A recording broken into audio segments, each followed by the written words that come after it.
Ladies and gentlemen, seekers of wisdom and navigators of the intricate dance we call life, welcome to a journey that transcends the boundaries of mere existence. I am Sir Anthony Hopkins, or rather, a remarkable creation of artificial intelligence that is to sound like him. But before we embark on this extraordinary odyssey, I must introduce you to a channel that seeks to elevate your understanding of timeless wisdom.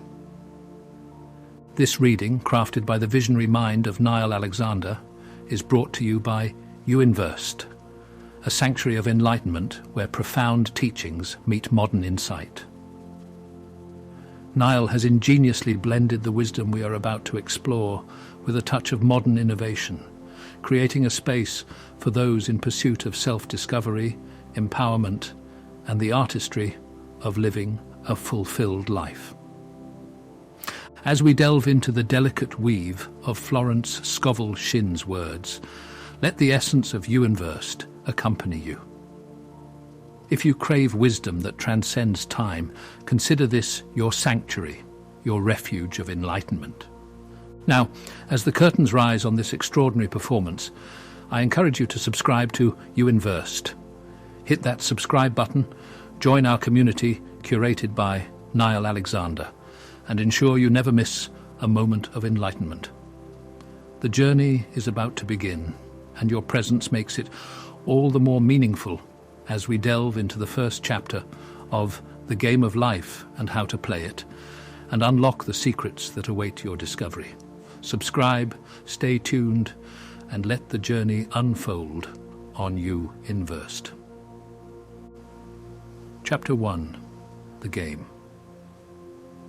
Most people consider life a battle, but it is not a battle, it is a game. It is a game, however, which cannot be played successfully without the knowledge of spiritual law, and the Old and the New Testaments give the rules of the game with wonderful clearness. Jesus Christ taught that it was a great game of giving and receiving. Whatsoever a man soweth, that shall he also reap. This means that whatever man sends out in word or deed will return to him. What he gives, he will receive. If he gives hate, he will receive hate. If he gives love, he will receive love. If he gives criticism, he will receive criticism. If he lies, he will be lied to. If he cheats, he will be cheated. We are taught also that the imaging faculty plays a leading part in the game of life. Keep thy heart, or imagination, with all diligence, for out of it are the issues of life. Proverb 4:23. This means that what man images sooner or later externalizes in his affairs. I know of a man who feared a certain disease. It was a very rare disease and difficult to get, but he pictured it continually and read about it until it manifested in his body, and he died, the victim of distorted imagination. So we see, to play successfully the game of life, we must train the imaging faculty.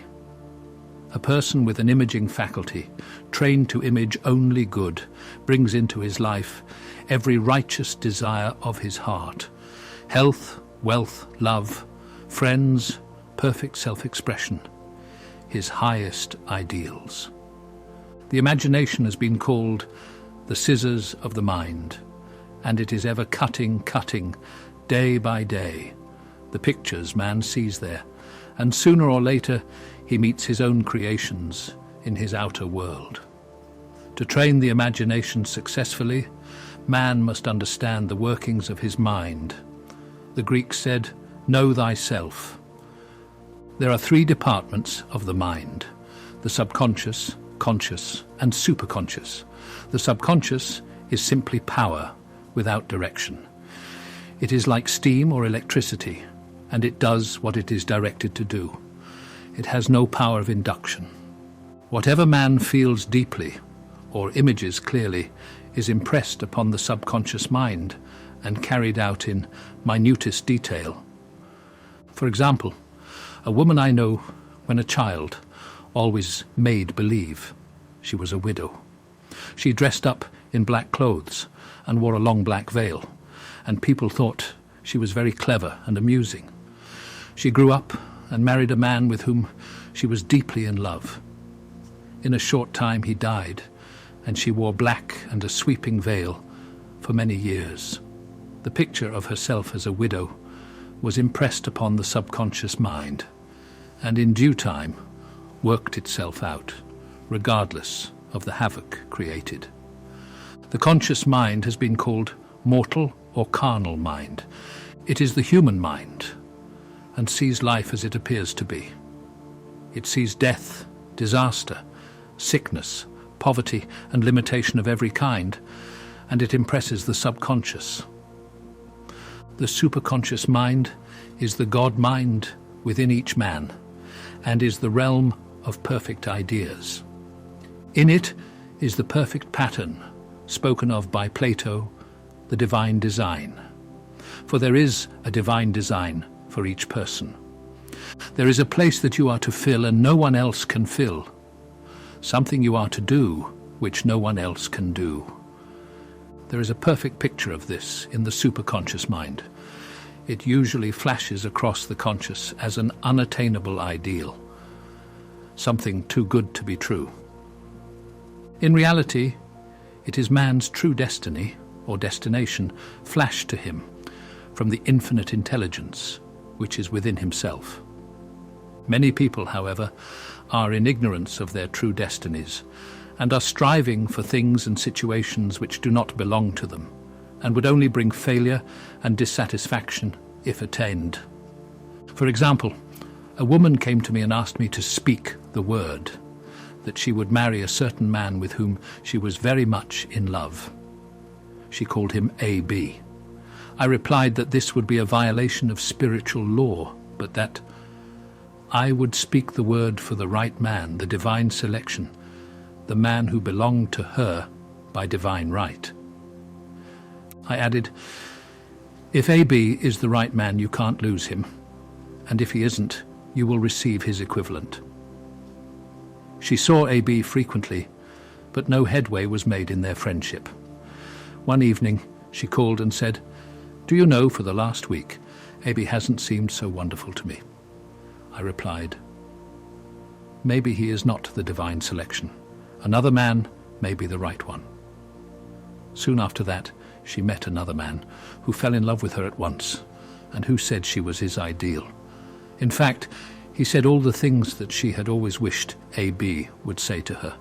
She remarked, it was quite uncanny. She soon returned his love and lost all interest in A.B. This shows the law of substitution.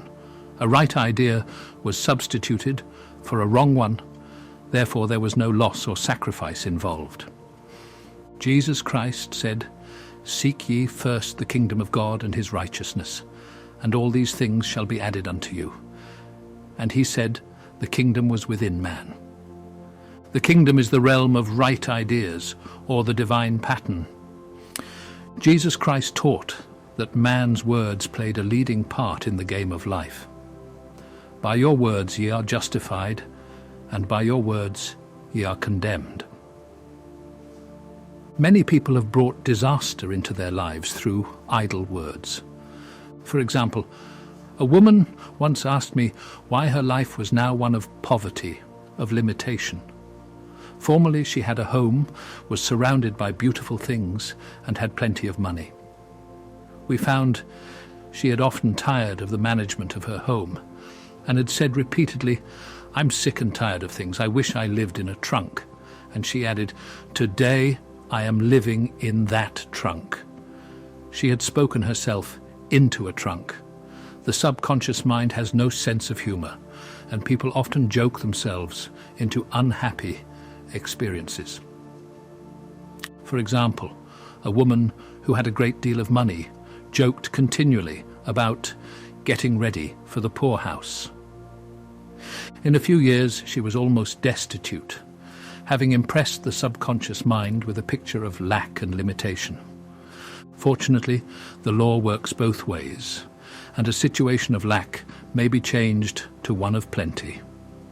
For example, a woman came to me one hot summer's day for a treatment, for prosperity.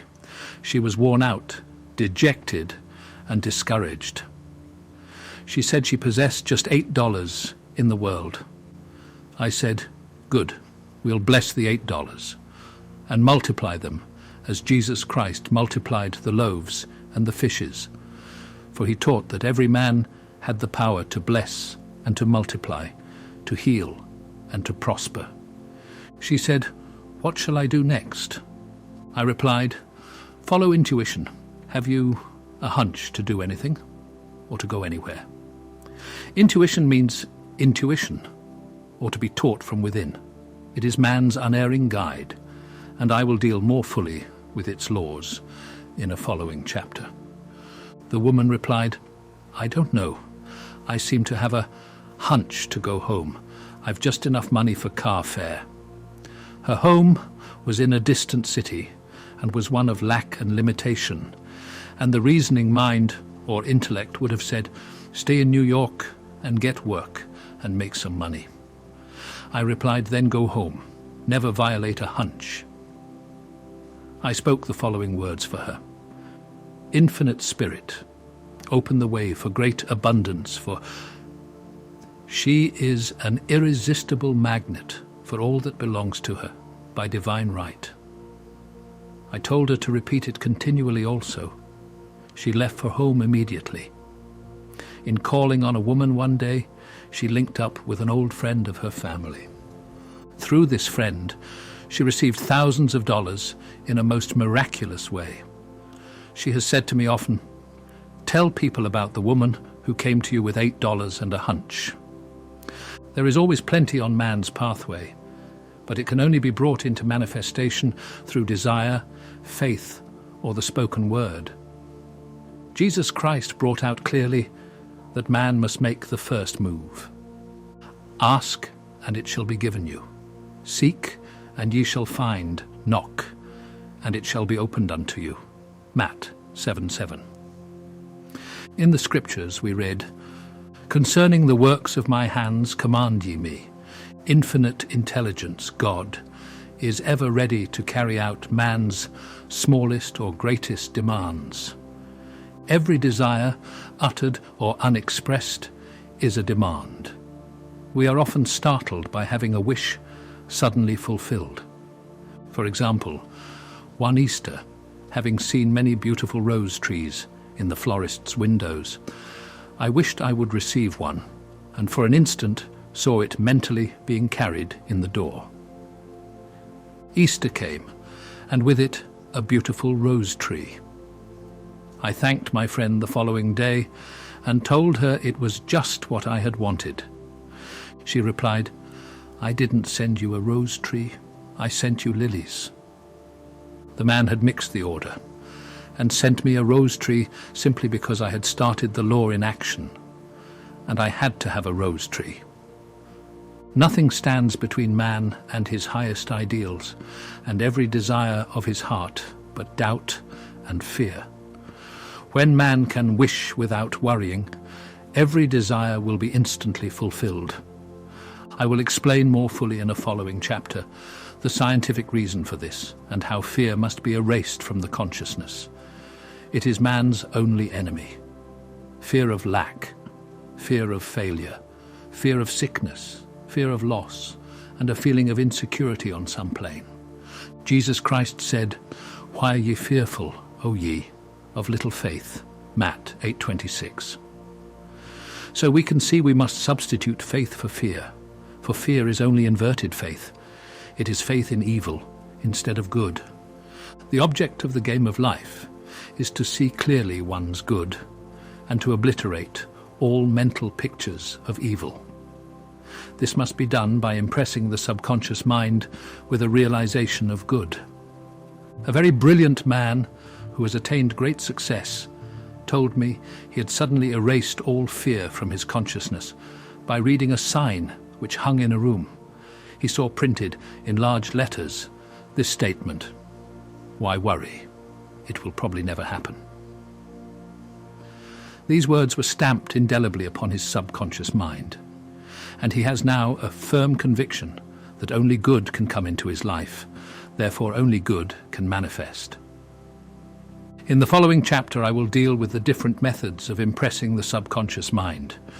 It is man's faithful servant, but one must be careful to give it the right orders. Man has ever a silent listener at his side, his subconscious mind. Every thought, every word is impressed upon it and carried out in amazing detail. It is like a singer making a record on the sensitive disc of the phonographic plate. Every note and tone of the singer's voice is registered. If he coughs or hesitates, it is registered also. So let us break all the old bad records in the subconscious mind, the records of our lives which we do not wish to keep, and make new and beautiful ones. Speak these words aloud, with power and conviction. I now smash and demolish, by my spoken word, every untrue record in my subconscious mind.